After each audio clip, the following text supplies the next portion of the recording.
Assalamualaikum warahmatullahi wabarakatuh.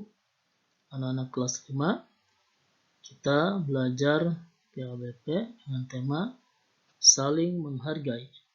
Semua manusia di dunia ini bermula dari Nabi Adam alaihissalam, kemudian manusia berkembang, di antaranya adalah kita.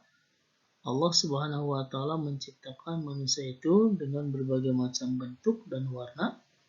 Ada yang putih, hitam, tinggi, rendah, berambut keriting, berambut lurus.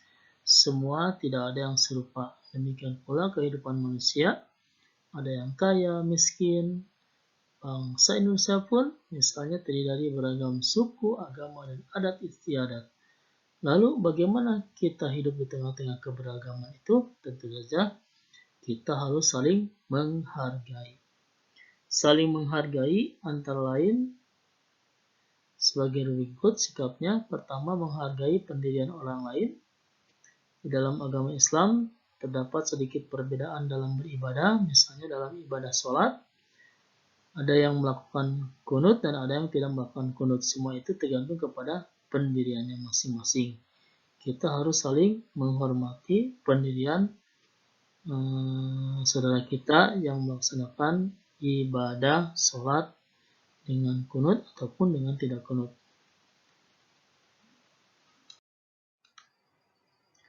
Yang kedua, menghargai keyakinan orang lain. Ahmad bertempat tinggal di satu lingkungan dengan Stefanus. Mereka juga belajar di sekolah yang sama. Ahmad beragama Islam sedangkan Stefanus beragama Kristen. Dalam berteman, mereka selalu rukun dan saling menghargai sekalipun berbeda agama. Pada hari Minggu, mereka bermain bola dengan teman-teman yang lain. Namun, pada suatu minggu pagi, Stefanus menghampiri Ahmad dan minta maaf karena tidak dapat bermain bersamanya. Ayah Stefanus mengajak pergi ke gereja. Ahmad tidak mempersoalkan dan menghargai sikap Stefanus tersebut untuk pergi ke gereja bersama ayahnya. Anakku yang Allah muliakan, ada kisah yang menarik di antara dua sahabat Nabi, Abu Dzar Al-Ghifari dan Bilal bin Rabah radhiyallahu anhu. Suatu waktu, beberapa sahabat berkumpul dalam satu majelis. Ada Khalid bin Walid, Abdurrahman bin Auf, Bilal, dan Abu Dzar. Sementara Rasulullah sedang tidak bersama mereka. Majelis itu pun berdiskusi tentang suatu perkara, kemudian Abu Dzar menyampaikan pendapat. Aku mengusulkan agar pasukan diperlakukan demikian dan demikian. Mendengar usulan tersebut, Bilal menimpali, tidak, itu adalah usulan yang salah. Mendapati ucapan Bilal, Abu Dzar emosi lalu berkata, beraninya kamu menyalahkanku, wahai anak wanita berkulit hitam.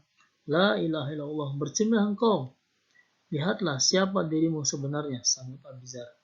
Bilal pun berdiri dengan kemarahan yang sama. Dengan nada tinggi dia berkata, demi Allah, aku akan mengadukanmu kepada Rasulullah SAW. Lalu Bilal pun pergi kepada Rasulullah SAW.